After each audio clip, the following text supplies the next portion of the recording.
Hi friends, welcome to routine recipe by Sudha. ఈరోజు recipe వచ్చేసి ఎప్పుడు వేసుకునే పకోడీ లాగా కాకుండా వెరైటీగా పకోడీ చేశానండి. ఈ వీడియో స్కిప్ చేయకుండా చివరి వరకు చూడండి. ఇక్కడ నేను ఒక బౌల్ తీసుకున్నాను. తోటకూర కట్ట ఒకటి తీసుకొని కట్ చేసి కడిగేసానండి. ఈ యొక్క తోటకూర కట్టలో ఒక కప్పు శనగపిండి వేస్తున్నాను. 2 ఆనియన్, ఒక మిర్చి, 2 స్పూన్స్ కారం, రుచికి తగినంత సాల్ట్, ధనియాల పౌడర్,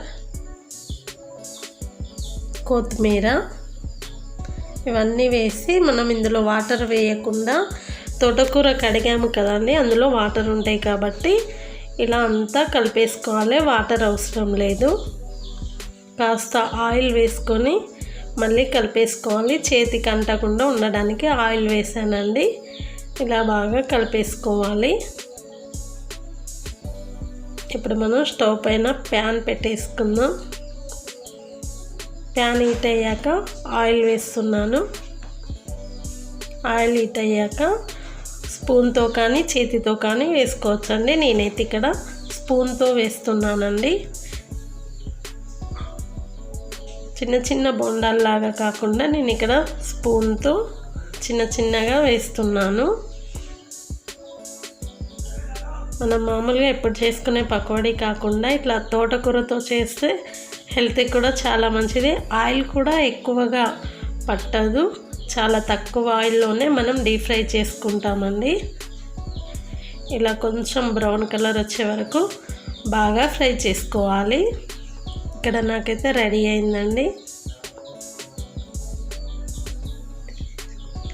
ఇవి తీసేసి ఒక బౌల్లో వేద్దాం.